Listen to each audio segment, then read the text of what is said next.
নমস্কার প্রিয় দর্শক, আমি প্রতাপ গিরি। আপনারা দেখছেন কাকদ্বীপ টিভি। বন্ধুরা, বাংলায় একটি প্রবাদ আছে, কারো পৌষ মাস কারো সর্বনাশ।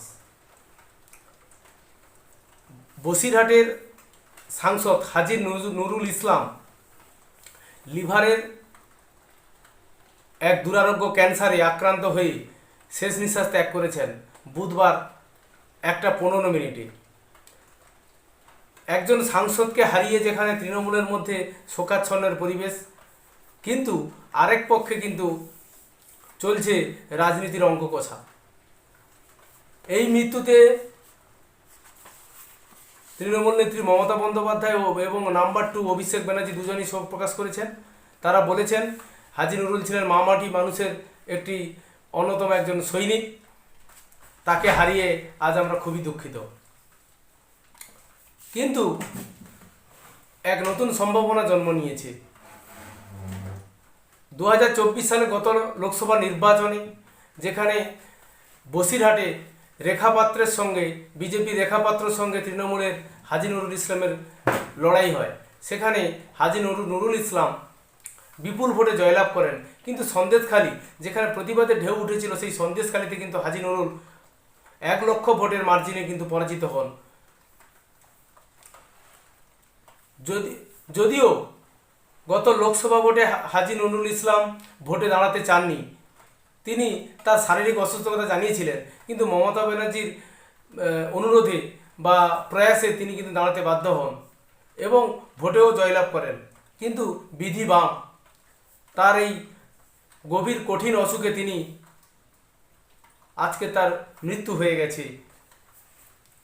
কিন্তু ভারতের সংবিধান অনুসারে কোনো সাংসদ যদি তার টার্মের মধ্যে, সাংসদের টাইমের মধ্যে 5 বছরের মধ্যে তিনি যদি মারা যান, তবে আসনটিতে কিন্তু পুনরায় নির্বাচন হয়। সেখানে এই উপনির্বাচনে যেহেতু হাজী নুরুল ইসলাম মারা গেছেন, তার পূর্ববর্তী যিনি সাংসদ ছিলেন নুসরত জাহান, সেই নুসরত জাহান কিন্তু বর্তমানে আর তিনি তৃণমূলে আছেন কিনা বা তার সঙ্গে তৃণমূলের কোনো রকম সঠিক সম্পর্ক আছে কিনা তাও আমাদের জানা নেই। হয়তো যদিও থাকতে পারে, হয়তো তিনি প্রাথমিক তৃণমূলের সদস্যপদ হয়তো রেখেছেন, কিন্তু রাজনীতির সঙ্গে তার যে কোনরূপ যোগাযোগ আছে এমন কোনো সম্ভাবনা আর দেখা যাচ্ছে না। তাই এই নির্বাচন আগামীতে হতে চলেছে, মমতা ব্যানার্জিকে নতুন এক প্রার্থী বেছে নিতে হবে, যে প্রার্থীকে মধ্যে কিন্তু বিজেপির নির্ধারিত প্রার্থীর সঙ্গে লড়াইয়ের মাধ্যমে তাকে জিতে আসতে হবে।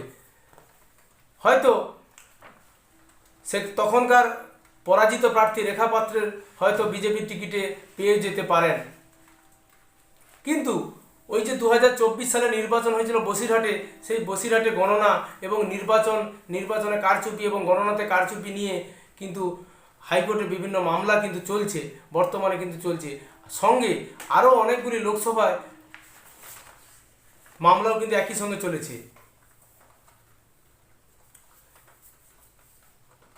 যাকেই তৃণমূল প্রার্থী করুক না কেন তৃণমূলে, সে নুসরত জাহানই হোক বা অন্য কেন হোক, তবে নুসরতের সম্ভাবনা খুবই কম। তার জায়গায় নতুন প্রার্থী আসার সম্ভাবনা অনেকটা বেশি, কারণ নুসরত জাহানের গ্রহণযোগ্যতা বর্তমানে আর নেই। তিনি তৃণমূলের একটা ক্লোজ চ্যাপ্টারে পরিণত হয়েছেন। তবে যাকেই তৃণমূল প্রার্থী করুক না কেন, তাকে বিজেপি রেখা পাত্র বা অন্য কোনো প্রার্থীর সঙ্গে লড়াই করে জিতে আসতে হবে।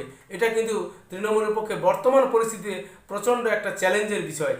সন্দেশখালী ঘটনার পরে যে প্রতিবাদের ঢেউ উঠেছিল, সেই প্রতিবাদের ঢেউয়ের মধ্যে গ্রামে গঞ্জে মানুষ দেখেছিল কিভাবে নারীদের সঙ্গে, সন্দেশখালী মহিলাদের সঙ্গে অভব্য আচরণ থেকে শুরু করে যা কিছু ধরনের যে অত্যাচারগুলো ঘটে উঠেছিল, তার প্রতিবাদে মহিলারা আন্দোলনের মাধ্যমে তাদের মধ্যে থেকে উঠে আসা যে নেত্রী রেখা পাত্রকে কিন্তু বিজেপি প্রার্থী করেছিল।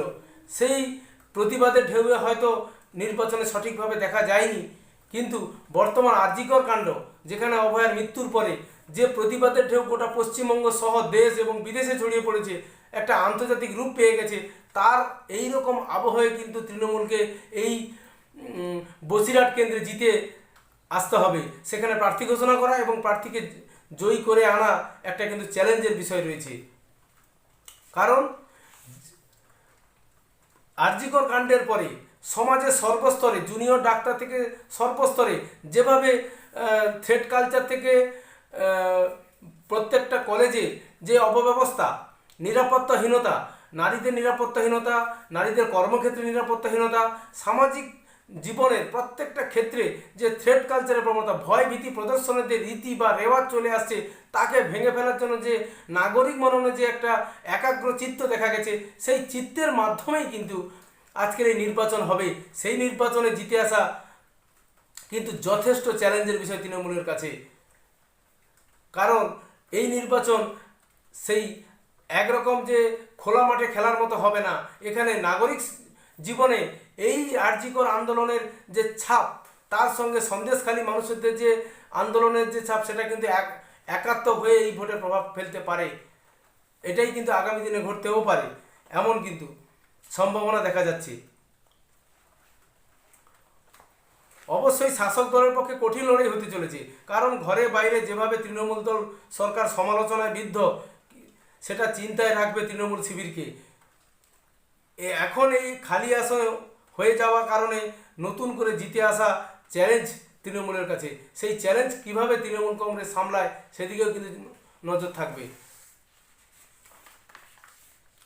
নমস্কার।